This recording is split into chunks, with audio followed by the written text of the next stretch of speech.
Welcome back to our city. For the second half of the show, I am pleased to be joined by Mr. Stanley Neron of our Office on Youth Services. Stanley, welcome to the show. How you doing? Good to see you again. Yeah, everything well with you? Pretty good, pretty good. Yeah. Can't complain. That's good. You were active with the Asian community in the parade, and that went over well this year. And Yeah. the festival, a lot of Pretty people good. celebrating heritage. Yeah. We're doing the Dominicans this week and the Uruguayans next week, or maybe I got that vice versa, but Yeah. a lot of things are going on, so We got a real diverse city, so it's good to see you. We stay busy. But you're active in the spelling bee. Yes, sir. And we always, what's this, the fifth year now? We're in the fifth year. Fifth year. Absolutely. And how's the turnout been for this year? It's been pretty good this year. We have 110 applicants, and from the 110 applicants, we have a round one where you eliminate some applicants, and a round two, and then we're going to the finals September 19th. So it's going pretty good. And it's held at Union County College, right? Yes, sir. And that's just the finals, or That's the finals. where are the other? The other ones are done at the library, and actually this year the library has co-sponsored the event with us. So we hold. So they're held in the main branch on Broad Street. The main branch, and they're in the multipurpose room on the 4th floor. And the kids actually come and take a spelling test for round 1 and 2. Oh, they do. Yeah. And if they don't pass spelling tests, they don't make the spelling bee. Exactly. So what happens to kids? I mean, I've been at a couple of these spelling bees. These kids don't win; they get really upset. Well, what we've done this year, we've done something a little bit different, and we've invited all the participants to actually come to the finals. And everybody's getting a gift. Everybody gets awarded for just participating. So we're going to award everybody and recognize everybody at the finals. So, I mean, it takes off some of the pressure for them, having not been able to make it to the finals, to come and see what the finals are actually like. Because in the past, we've given them their prizes ahead of time before the finals. But this time we want everybody to attend the finals so that they can, see what it is to actually make it to the final, the big hurrah. Well, that'd be a good idea. Yeah, so, we got, a lot of back-to-school supplies for them and a lot of special gifts that we have in store for them. Oh, good. Yeah. And the spelling bee finals are, what is it, 5 per age group? That's how many start? How many make the finals, I should say? Oh, well, I mean, it's all according to how they score. I mean, I have one category where I have 8 finalists. Oh. And that may have been a larger group where, there was probably 30 or 40 in the 4th grade, and out of the 30 or 40, majority of them may have gotten 100. I guess there's a lot of interest up until maybe the 4th or 5th grade. Then do you see the interest wean off or somewhat? Or? Well, it's all about outreach. Excuse me. It's all about the outreach. And this year we've been able to get high school participants as well. And I have 4 high school finalists this year. So, as the years go on and this becomes more popular, more kids get involved. And it's all about the outreach, really. Has there been a growth in children every year? Absolutely. Every year. Okay. Every year it grows, and, it's been doing very well. There's a lot more to the Office on Youth, and the summer program gives us a report of the SOAR program, Building Future Leaders, Safe Haven program, summer camp, etc. Can you talk about some of these programs, the highlights of some of these summer programs? Why don't we start with the SOAR program? Well, the SOAR program this year, in this 10th year, actually had a phenomenal end-of-the-year event where they did the Whiz play. And the kids, reenacted the Whiz. And, we had the high school students from the Building Future Leaders program actually come direct the play. And they came and volunteered and worked with us this summer, and it was a phenomenal play.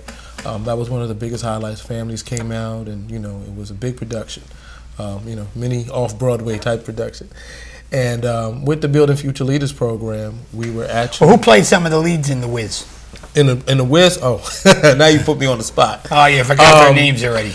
I don't remember all their names because we had different coordinators and different people working with the youth. But I know it was all the the youth that are actually in the summer SOAR program, and I mean they were great. I mean some of them deserve Oscars. They all probably deserve an Oscar. They all on stage. They all deserve Oscars.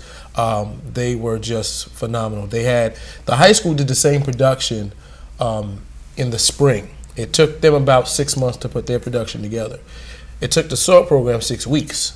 And these kids, it's like they're working on it all year, so it was just great, and I definitely, my hat goes off to them. And the Building Future Leaders program is different than SOAR. Oh, yeah, the Building Future Leaders is what happens when the kids have aged out of the SOAR programs. Because just like our SOAR, we have 2 SOAR programs, SOAR 1 and SOAR 2. One at School 23 and one at Moravilag Manor. This summer was our first time at Moravilag Manor. And what happens when these kids age out of the program, they go to our high school program, which is 14 through 18. and it was a great summer for the Building Future Leaders program, which was actually their first summer.